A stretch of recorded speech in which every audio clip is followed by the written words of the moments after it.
ऐ मेरे वतन के लोगों, जरा आँख में भर लो आंसू, जो शहीद हुए हैं उनकी जरा याद करो उनकी कुर्बानी। ये गाना लता मंगेशकर के द्वारा गाया हुआ एक मशहूर राष्ट्रभक्ति वाला गीत है। और इस गाना का जो सार है वो ये है कि हमारे देश के जो जवान हैं, जो सीमा पर तैनात हैं, उनकी कुर्बानियों को याद करना। और आज हम जिस जगह मौजूद हैं वो एक बेहद पवित्र जगह है। वो एक ऐसी जगह है जो देश की वीरता की गाथा को सुनाती है। और ये एक ऐसी जगह है जहाँ हमारे देश के तमाम जो जवान थे जिन्होंने बलिदान दिया था, और उन्हीं के याद में इस वार मेमोरियल को बनाया गया है।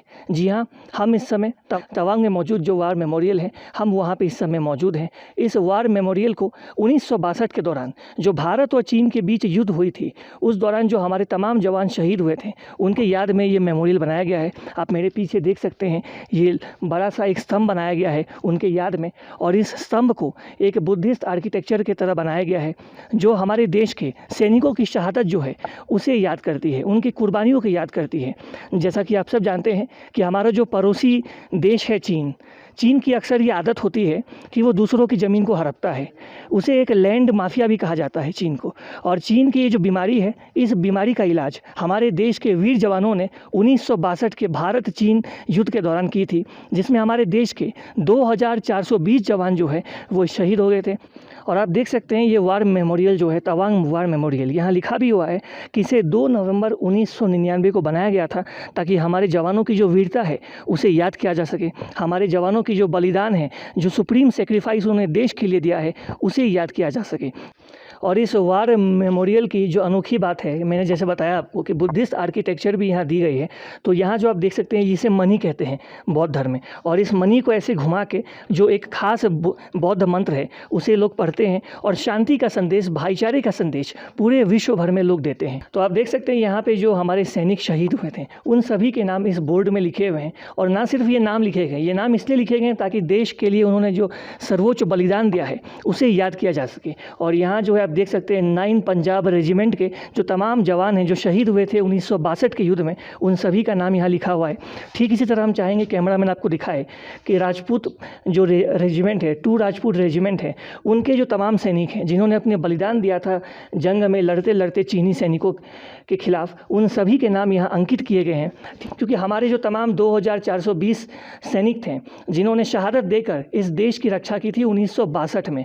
और यही कारण है कि आज जो अरुणाचल प्रदेश है, अरुणाचल प्रदेश भारत का हिस्सा है। क्योंकि आपको याद होगा कि जब 62 का युद्ध हुआ था तो चीनी सैनिक अरुणाचल प्रदेश के तवांग तक घुस गई थी, लेकिन हमारे सैनिकों ने उनकी जो वीर गाथा है उसके सामने चीनी सैनिक पस्त हो गए और उन्हें वापस अरुणाचल प्रदेश को छोड़कर जाना पड़ा।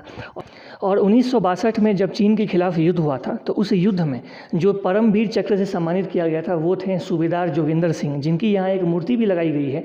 और ये जोगिंदर सिंह ने बेहद साहस का परिचय दिया था चीन के खिलाफ। और अब हम आपको वार मेमोरियल के भीतर एक ऐसे स्थान पर लेकर जाने वाले हैं जो दिखाएगा कि कैसे चीनी सैनिकों की भारतीय सैनिकों ने 1962 में बैंड बजा दी थी। तो आइए हम चलते हैं, आपको दिखाते हैं कुछ खास तथ्य इससे जुड़े हुए। आप देख सकते हैं जो हथियार है, मैं चाहूँगा कैमरामैन आपको दिखाए।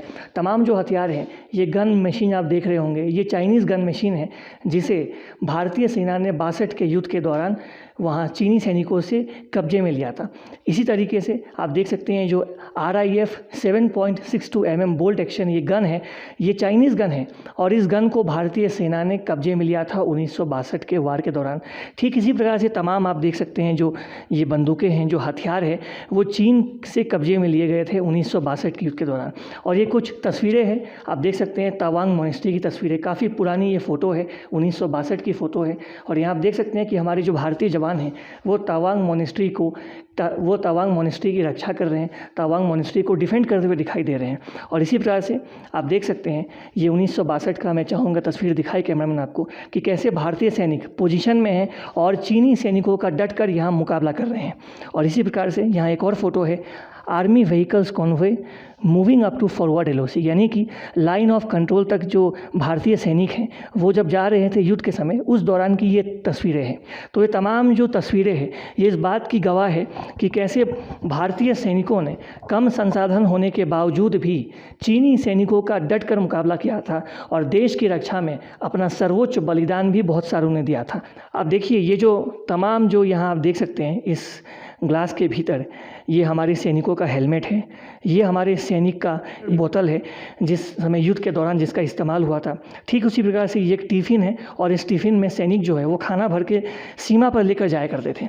तो आप समझ सकते हैं कि उस दौरान हमारे देश में संसाधन का अभाव था, रिसोर्सेज का अभाव था, हमारे सैनिकों के पास उतनी आधुनिक सुविधाएं नहीं थी, लेकिन फिर भी हमारे देश के सैनिकों ने इस देश की रक्षा करने के लिए, अरुणाचल प्रदेश की रक्षा करने के लिए अपना बलिदान दिया और चीनी सैनिकों को जमकर उत्तर दिया। लेकिन ये जो तस्वीर है ये चीन को करारा जवाब है, क्योंकि इस तस्वीर में आप देख सकते हैं कि जो तमाम लोकल हैं, यहाँ के लोकल हैं अरुणाचल प्रदेश के, वो भारतीय सेना की सहायता कर रहे हैं, जो दिखाता है कि ये युद्ध जो है उस समय न केवल भारतीय सैनिक लड़ रहे थे बल्कि यहाँ के जो लोकल्स हैं वो भी लड़ रहे थे। तो कुल मिला के 1962 के युद्ध के दौरान जो हमारे वीर सैनिक हैं जिन्होंने इस देश के लिए शहादत दी है, उन सभी को हम अपनी भावपूर्ण श्रद्धांजलि व्यक्त करते हैं और उन सभी को हम एक ही बात कहना चाहेंगे, जय हिंद। आप देश की ऐसे ही रक्षा करते रहें और पूरा भारत आज आपके साथ है।